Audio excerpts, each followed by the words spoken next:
So today is a very proud moment for us, है ना? Beta, our national song has been completed 150 years, okay? So national song was written by Mr. Bankim Chand Chatterjee. He wrote it in 1875. ठीक है? 1875 में he wrote, but वो presentation में कब आया? Can anybody tell me? Yes. 1896. Yes, very good. Clap for her. In 1896. ठीक है? उससे पहले जो बंकिम चंद्र चटर्जी थे, उन्होंने एक बुक लिखी थी आनंद मठ। 1882 में that was published, ठीक है? अब उसमें ये सॉन्ग लिखा गया था और ये सॉन्ग लिखने का जो बेसिक मोटो था वो ये था कि भारत जो गुलामी की जंजीरों में जकड़ा हुआ था, तो कोई ऐसी चीज होनी चाहिए ना जो भारत को एक सूत्र में पिरो सके, होना चाहिए ना। तो सब जितने भी राइटर थे, सब जो पैट्रियोट राइटर थे, वो सिर्फ और सिर्फ देश के लिए ही लिख रहे थे, ठीक है? ब्रिटिशर्स के अगेंस्ट लिख रहे थे, अंडरस्टूड? तो ऐसे बंकिम चंद्र चटर्जी ने जब देखा कि एक ऐसी चीज तो होनी चाहिए जो पूरे भारत को एक सूत्र में पिरो सके, तो उन्होंने क्या लिखा? वंदे मातरम लिखा। I will tell you the meaning of Vande Mataram also, ठीक है? तो 1875 में it was wrote, ठीक है? It was written, sorry, and 1882 में यह आनंद मठ में प्रकाशित हुआ और इतना पॉपुलर हुआ कि जो हमारे जनगण मन नेशनल एंथम के रचयिता हैं मिस्टर रविंद्रनाथ टैगोर, उन्होंने इसको फर्स्ट टाइम गाया। कब? कांग्रेस के कलकत्ता अधिवेशन में 1896 में it was sung by first time by Rabindranath Tagore. Understood? किसने गाया? रविन्द्रनाथ टैगोर ने गाया और इतना पॉपुलर हुआ क्योंकि इसका जो एक एक शब्द है, basically it was written in Sanskrit, but he was Bengali. Mister Bankim Chandra Chatterjee was Bengali, तो कुछ जो स्टैंजा है वो बंगाली में भी है, अंडरस्टूड? ठीक है?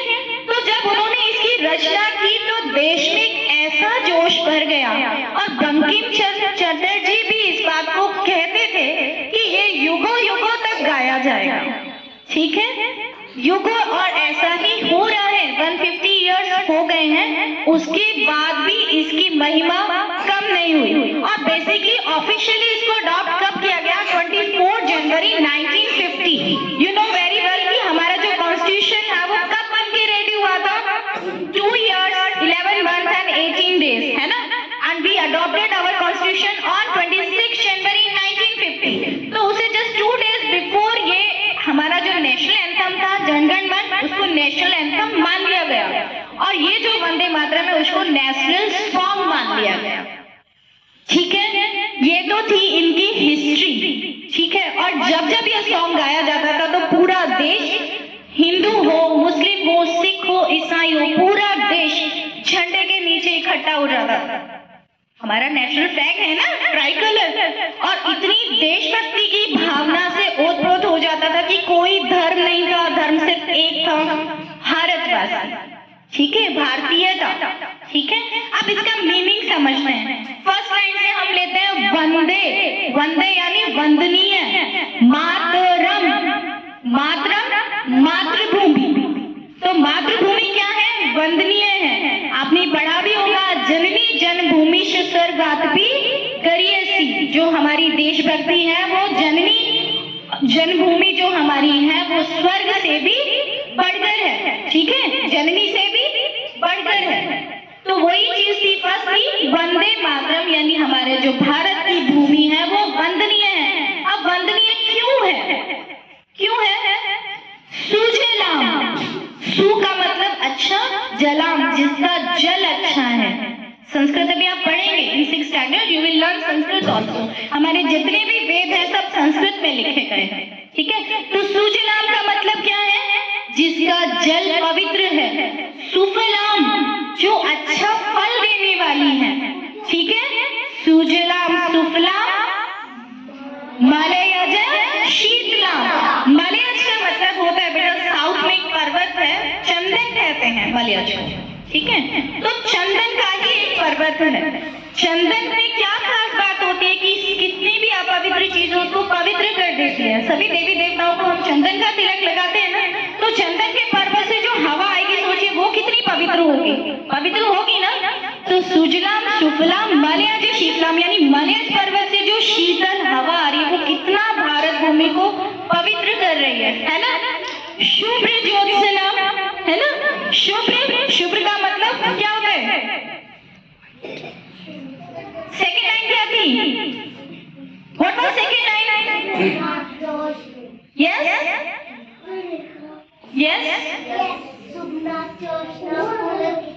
शुभ्र ज्योत्सना पुलकितयामिनी, यानी जो ज्योति की तरह पवित्र है ना, ठीक है, जो ज्योति की तरह पवित्र है, श्वेत है, उसको कितना नमन होना चाहिए। फूल कुसुमिका द्रुमदुल शोभिनी, जो फूल है वो कितने कुसुमित है, कुसुम फूल का ही एक रूप है। तो कहने का मतलब जो हमारी भारत भूमि है फल देती है, फूल देती है, शीतल हवा देती है, हमें रहने के लिए जगह देती है, और यहाँ पे सभी देवताओं ने जन्म लिया है, देवी और देवताओं ने। तो कितनी पवित्र भूमि है ना, उसको हमें क्या करना चाहिए? शत शत नमन करना चाहिए, क्योंकि जो भूमि है वो सबसे ज्यादा सहनशील होती है। भूमि कभी ये भेद नहीं करती कि ये पापी है, इसके लिए मैं जगह नहीं दूं या मैं इसके लिए फल नहीं दूं, ऐसा कभी नहीं सोचती ना धरती माता। धरती माता तो इतनी सहनशील है, उनके लिए सब इक्वल हैं। तो ऐसी भारत भूमि को बार बार वंदना करना चाहिए, उनको प्रणाम करना चाहिए और उस भूमि की रक्षा करनी चाहिए।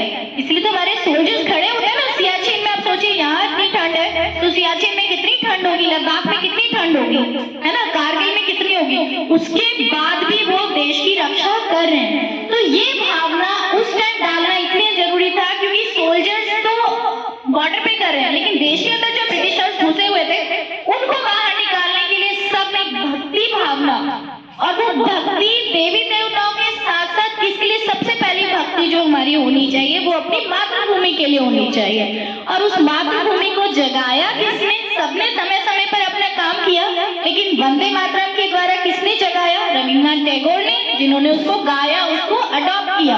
और बंकिम चंद्र चटर्जी तो है ही उसके अधिकार, है ना। और राजेंद्र प्रसाद जो हमारे फर्स्ट प्रेसिडेंट थे, उन्होंने इनको शामिल किया, ठीक है। संविधान सभा के अध्यक्ष भी थे वो, 12 इयर्स वो प्रेसिडेंट रहे। उन्होंने इसको शामिल किया कि it is our national song, so respect it. और जब भी आपको कुछ भी समझ नहीं आए, कुछ नहीं, आप इनको गा के देखिए तो इनके जो शब्दों में फीलिंग है ना, सभी देवताओं की। मैथिली शरण गुप्त ने लिखा है ना कि एक सोल्जर की चाहत नहीं होती कि वो देवी देवताओं के सर पे चढ़ाए जाए। एक सोल्जर की फूलों की चाहत क्या होती है? देवी देवताओं के सर पे चढ़ने की नहीं होती। फूलों की चाहत क्या होती है कि जिस मातृभूमि की रक्षा के लिए जो वीर गए हैं उनके लिए वो काम आ जाए, है ना। तो मातृभूमि की रक्षा के लिए बेसिकली ये सॉन्ग था, और इसको हमेशा याद रखना। ये हर रिलीजन से ऊपर है, हर धर्म से ऊपर है, ठीक है। और किसी भी कट्टरवादी नहीं है कि ये सिर्फ उसका है, उस स्टेट का है, नहीं, ये सबका है, ठीक है। तो आप बेसिकली 2 ही स्टैंजा लर्न करते हो, बाकी 2 स्टैंजा आप नहीं भी कर रहे, इट्स ओके, बट ये 2 stanza you need to learn, okay. तो फिर से हम रिपीट करते हैं, जय